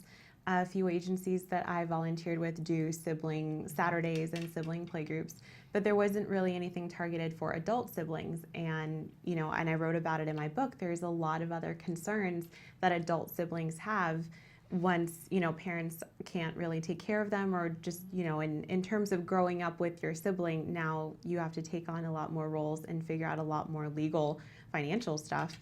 What is your life going to look like when your parents aren't the main caregiver of your sibling? And so we have this network in California. There are official meetups launched for the LA area. I just launched them last week. And so we meet in Atwater every third Monday of the month at a Starbucks. And I'm working with Frank D. Lanterman Regional Center because they're kind of like helping market this, and we're their official sibling support group. It's called a support group, but honestly, it's just more like an event thing. And hey, we have these, you know, call them coffee clubs, and come and vent and just meet other siblings. My last meetup, it was really funny. I met with this one lady, and she ended up being really good friends with my writing professor at USC, who kind of sparked the whole point of view play that I have in this book. So that was really funny. But you just meet a bunch of different people, and you can relate to them on a lot of levels, and you can just talk about life, and you have that kind of common understanding of that extra special something that kind of brought you to where you are. But we're working with Lanterman Regional Center to get, hopefully the Glendale Public Library will have like a room where we can have speaker events and larger socials. So that's really exciting. That's up and coming. And Julie just filed the nonprofit paperwork. I was going to mention that, which is super, really exciting. So that's kind of launching our organization, doing a whole nother chapter of, okay, now we're doing fundraisers, and now we're, you know, this official organization. So if people want to find more information, where can they go to find your group, the California group? So you can look at californiasibs.wordpress.com. We are working on getting the domain, you know, just dropped. But right now it's californiasibs.wordpress.com. Okay. And that will take you to the main page, and there's a page for the Los Angeles area and a page for the San Francisco Bay Area. And then you can look at events coming up. You can look at kind of where we are and how we're working on getting people involved. My other co-founder, Eunice, she and I are going to try and be Sib Shop facilitator trained, so we can provide that for younger Sibs and kind of bring that conversation full circle of helping the younger Sibs, so that, you know, by the time they're adults, they already have those supports in place, and they kind of already know where to go, and they aren't just scrambling, you know, in their adulthood trying to figure things out for the first time. And if they're not in California, can you tell us where they would go to find other groups around the country? That's siblingleadershipnetwork.org, and that is the main umbrella organization that, you know, we're kind of branching off of. So they are the main umbrella one, and they have all these state chapters. So we're one of the state chapters, and I believe there's 19 or 20 state chapters currently. Well, Jackie, I just have to say, you're not really getting much done. We need to get you busier, because, you know, you're slacking. You're a slacker, girl. What's up with that? How do you have any time to do anything else? It's really funny. I'm one of the most introverted, solitary people you will ever meet. Well, good then. It's good that you're involved in all these things, so that people get to meet you, because you're a lovely young woman and a fabulous thing. I think what you're doing is absolutely amazing. Thank you. We want to tell people again to check out your book, Pieces. My Sister, Her Autism, and Me. And you can get that on Amazon.com, and you can also find it at Goodreads. And when you go to Goodreads, there's other places where you can get it as well. Thank you for being with us today and for letting us know about all the great things that you're doing. And hopefully we'll find a way to get you some more energy and get you doing more things, Jackie, because clearly you can change the world. Slacker. I just, to be young and have energy again. I still don't think I could have done that. So wonderful. Thank you. We thank you for being here and for all the good work that you're doing. Thank you guys for having me. I really appreciate it. All right, we're going to take a break and we're going to be back with more Autism Live. We're going to do the retreat recap and we're going to show you some video of one of the leadership challenges that I took with the very first therapist that ever came to our door, Peter Farrig.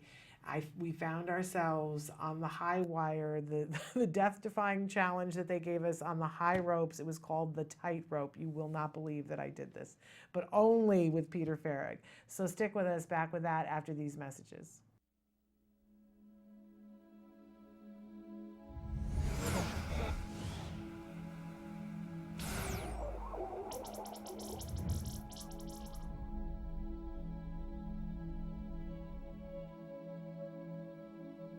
Nick was diagnosed with autism in 1994 at the age of 4.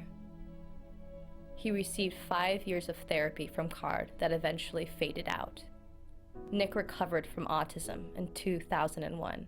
This song I'm about to perform is by the Red Hot Chili Peppers. CARD helped many patients, myself, to recover to this level now. Cheryl and Mike's son, Jack Riley, was diagnosed with autism in 2010 at age 2. He's been receiving therapy from CARD for a year and a half. Today, Cheryl, Mike, and Nick meet for the first time. I'm curious as to what you remember. I certainly remember pretty long sessions, and I'd be frustrated if I would make mistakes. I mean, I remember one time I had to count a row of 6 blocks, kept messing up. That was really difficult. No. I need it. I need it. At what point do you recall hearing the word autism? I was able to figure out what I was going through without anybody having to tell me. Our concern is if it's a big secret to hide. I don't know what we can say. No one ever told you, you just discerned But it? the reason I'm comfortable talking about this is because I felt it. In therapy, I certainly began questioning why people reacted as they did based on what I said and did. Particularly because of difficulties I was facing in school. It got to a point where I wanted to understand why it was. I entered while still going through therapy and still showing significant signs of the mental condition. Even after I'd improved to a significant extent, there were those who still gave me a hard time for it. Did it hurt your feelings when you were in school, the way that kids... Oh, absolutely, because it was bullying, it was harassment. That scares us. They called me names. I was basically, when it came to sports and PE, I was usually the last kid chosen. Did teachers intervene? Fortunately, not really. I mean, it was just so hard for me to talk about it because of how ashamed I felt. Certainly the first few years of elementary school, I don't think I really had the most supportive teachers. I mean, I remember my mom told me how my first grade teacher once said that she thought I had no chance of getting anywhere. And going away to college and out of state and being the only person from my old school district has made a difference. It's just really improved my social life tremendously because I got to be me, because with nobody knowing about my past, I wasn't faced with these misconceptions and prejudgments. Do you tell new people that you meet? No, that's not the first thing I will ever No, I would tell hope it's not the and first you know thing, what? In most cases, I never do, because while it's a part of my past, it doesn't define who I am. I mean, just thinking back to the very beginning, pretty much each episode, autism, what, not who. I want to tell you right now, though, I'm so impressed with you. Likewise. I want you to know that. Likewise. I mean, your son really inspires me just as much because I'll tell you anytime. I adore him, but I'd be lying if I said it wasn't challenging. Mm-hmm. I mean, it's cost me the stuff that like career things, goals. I don't care about those anymore. I work at night. I'm tending bar. Not that I'm too good for that. I'm just saying that's what I do.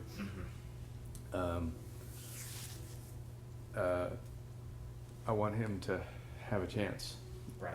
And you inspire me now. Thank you. The feeling goes both ways. The feeling's mutual. Before you leave today, we would like you to meet Jack. I would love to. This is Nick. Hi, Nick. Hey, Jack Riley. All right, should we try this? I'm gonna try to take a picture of all of you. 1, 2, and 3.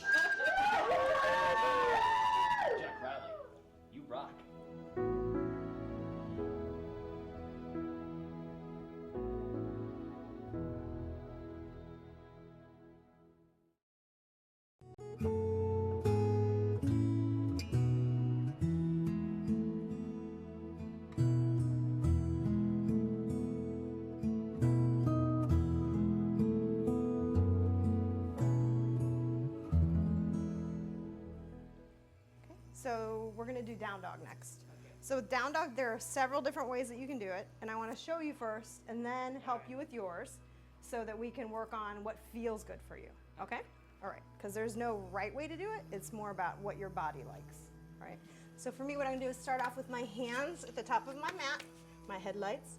My fingers are aiming towards the top of my mat. And then I'm going to tuck my toes, and then my head is also going to drop, and I'm going to look between my toes. Okay. And my body should be, or hopefully, like an A shape. Or V. Or V, yes. Upside down V. Yep. And so if your quads are tight or your hamstrings are tight, you might need to bend your knees a little bit. Bend it to you.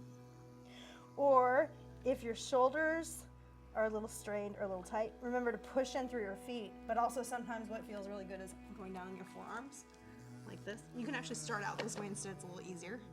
So your forearms rest on the floor, you still tuck your toes, and then you're still looking between your toes, but rather than being on your hands then, your weight's along your hands and your forearms. Okay? All right.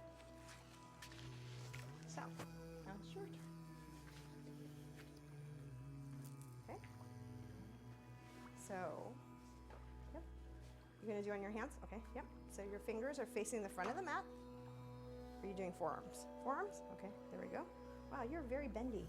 Very nice. And your gaze is right here between your toes. Excellent. Very nice, Jem. Wow. Awesome. Feet are a nice distance apart. How does that feel? Okay. Awesome. You want to come down? Excellent. Good. Good.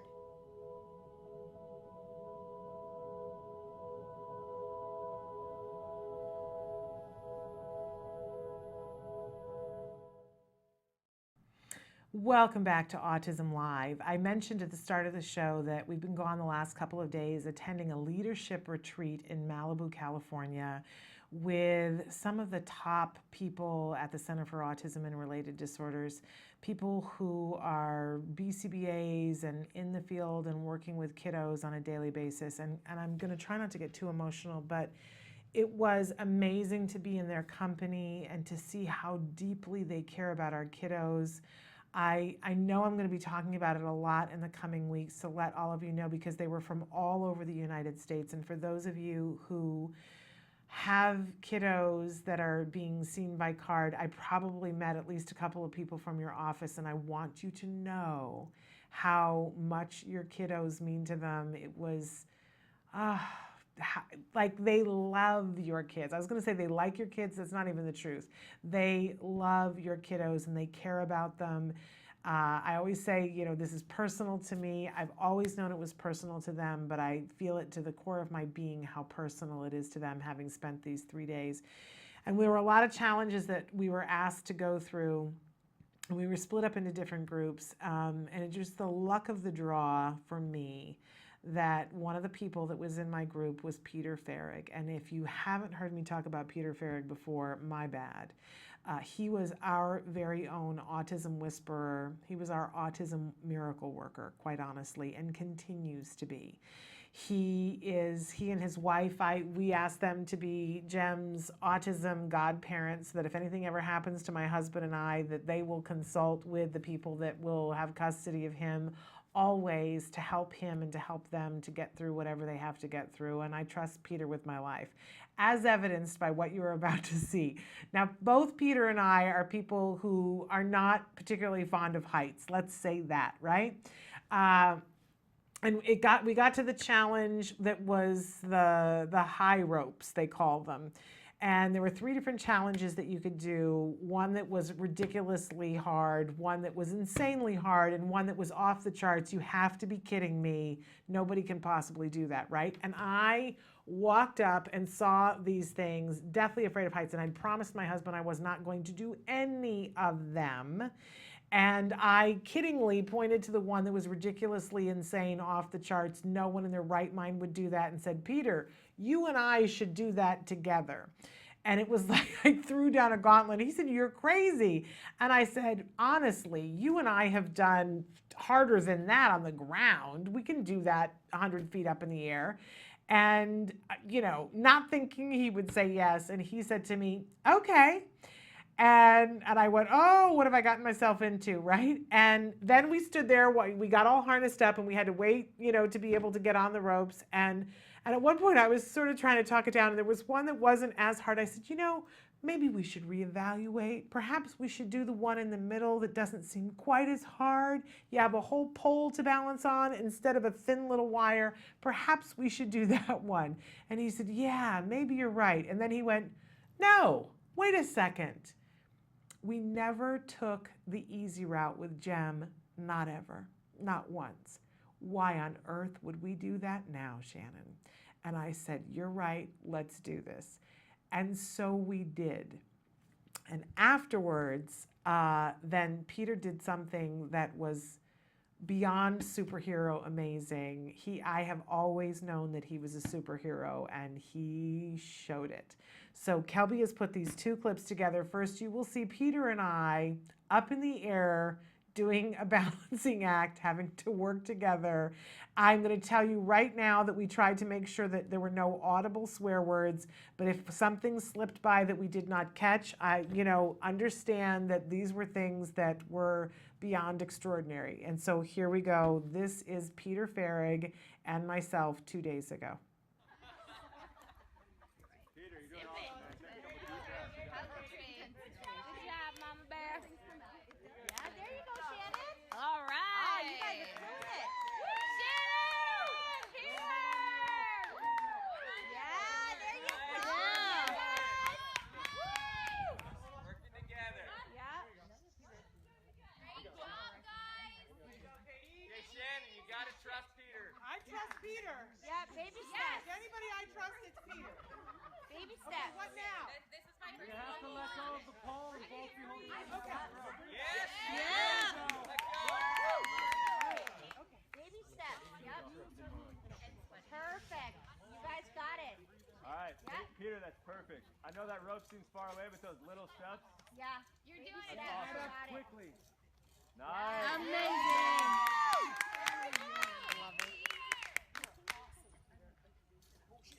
No, Nice, you're good. done. You're good. I fell Hey, off, Peter, but I'm give still Shannon here. your hand. Help her out across. Yes. Look Nice. at that. Good job, Katie. Oh no, it's true. Good job, Hannah. You guys got it. Look at this. Nice. Holy crap, that thing's like a mile away. You're halfway there, Peter. Peter, you're honestly halfway there, man. You're doing awesome. Say honestly, they're lying. We all know. Yeah, baby step. You got it. Gotta look at where you're going, brother. Yeah, you and Shannon can hold lower on the rope. You guys can go. Yeah, you guys can go a little bit lower on that rope. Because then you have more rope. You might have to take Shannon's hand and feed out a little bit. Yeah, you guys are the best. Breathe, got Peter. Very good work, Peter. Peter, one mini breathe. step and a reach, and you got that. Yeah.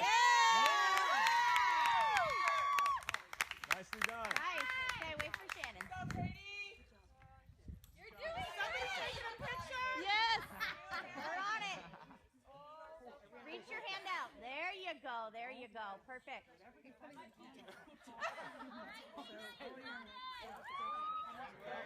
Yeah, Hannah and Katie. Yes. Yeah, you guys are good. You guys go. Yes.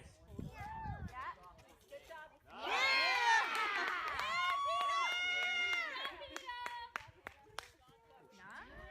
Kill it, girl.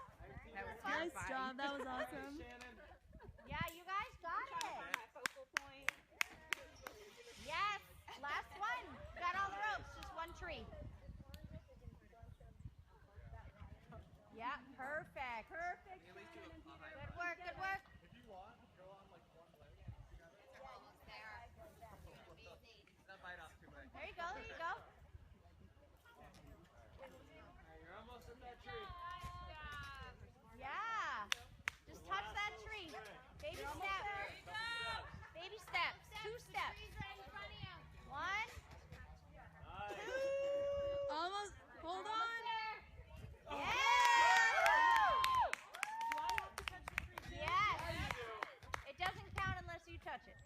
I'm gonna hug it so you can hug it. You want to keep your throw it on the table. Yeah! Woo! All right, Peter, you're gonna go back towards that last rope right there. Now come around. Way to power up there. Way to work together, guys. Very nice. Awesome, Peter and Shannon. So great. Yeah, you're good, you're good. Nice. Okay. Hey, Shannon, you're gonna want to turn around. Peter, yeah. Chill there for a second. Yeah. Mike, Make your way back to the rope a little. One more step to your left. Like Lauren Denny went to a session and he was watching a video. Peter, what's going on right now? There's one, it's Six Flags. Lean forward and step off. You got it, Shannon.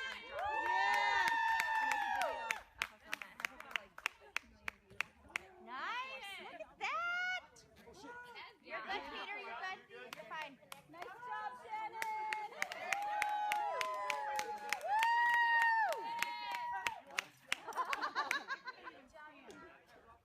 You did it, girl. All right, Peter. Hey, Shannon. You're gonna do the same thing. You're gonna face the other way. Do a 180.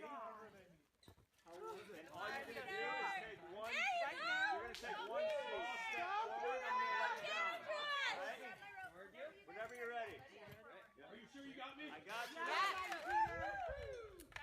I'm gonna catch you. Yeah, you're good. You're good. I got you. Shannon. Welcome back. Yes, I said to my husband last night, I'm sore in places I didn't know I had. And when I ran into Peter yesterday morning and I said, are you sore? Are you sore like all here and here? And he said, yes. And I said, it's because we stood on a rope going like this just to steady ourselves for hours. It's truly amazing. So I thought we had the other video too, but we're going to try to get it for you for Tuesday. You've got to see this. So we finished that and it was this moment, right?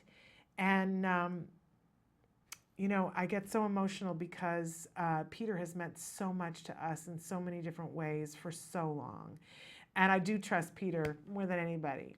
And, but we came down and I, you know, my arms were shaking. It was just, I was vibrating and with exhaustion. I couldn't even stand when they lowered me to the ground. My legs wouldn't hold me up. I just went to the ground. And I took off my harness. I said, well, I don't need to do the other things. I'm all good. Like, that's more than I thought I would ever do in my lifetime. Fabulous. Thank you. Thank you. I'm done. And one of the other case managers that was there that has worked with Peter for over a decade said, I'd really like to try this other one. And it was also a joint activity where you climbed up the poles and then there was a pole, the easier one that I wanted to do, and you inch together on the pole, meet each other in the middle and jump off, right? And she said, I'd really like to try that, but Peter, I'd need you to do it if I'm gonna do it, right? And he said, okay, I'm gonna do it. This guy who earlier that morning was like, I'm not doing any of the high stuff. I'm petrified of heights. It's not happening, not doing it. So he said, no, I'll do it with you. And they both climbed up the poles, and it took, you know, it's hard physical work to climb up those poles, and it took them a while. And then there's the transition. Once you get up to the pole, to transition from the pole you're holding on to step out on the pole. Oh my gosh, that is like, you didn't see the part where I had to go from the pole to the wire. Craziness, right? And so Peter was able to do it, and it took him a little while, but he did it. And the other woman, Susie, she got stuck. She was paralyzed in fear, and she couldn't go. And it was probably 5 minutes that Peter was standing on the pole, and we were saying, you can do this, you got this. And Peter was saying, I'm here, you know, don't let me down, come do this with me. I know you have this in you, let's do this. And so finally she made the transition. She got up on the pole, they started inching together, and Peter lost his balance and fell backwards. You know, and you're on the wire, you're not gonna ever hurt yourself, but he fell backwards and fell off the pole. And everyone's like, oh, darn, because we wanted this to come to fruition. And she said, well, that's okay. I'm ready to come down. I'm going to just jump off. And he was on his way down on the wire, and he said, no, Susie, I'm coming back for you. Don't move. And there was a whole thing that they had to do with the wire to get the wire back to the place where they could rehook him up so that he could start. And she said, no, Peter, I'm not going to do it. I can't do it. It's not happening. I'm just going to jump. And he said, no, I'm coming back. And it was like a Stella moment. And she kept on saying, I can't, I'm not going to be able to wait. It's going to take you too long. And he says, no. And finally, they hooked him to the harness and said, you can go. And I have never in my life seen anything like it. He ran up that pole. I mean, probably it took him 10 minutes to get up the pole the first time he did it. And he was up that pole in less than a minute. Less than a minute. It was insane. It was like watching Spider-Man, right? He was up that pole and he was out on that pole. We all went, what just happened?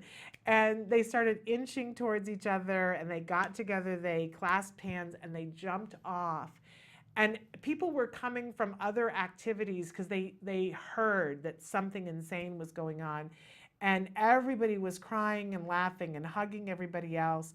And while he was going up the pole, I want to get the video to show you on Tuesday because it's amazing and I'm not exaggerating. Somebody said to me, they said, oh, look what you started. Look, you know, because you asked him to do the thing on the wire and look at him now. He's like killing it on this. And I said, oh, but you know, that's not me.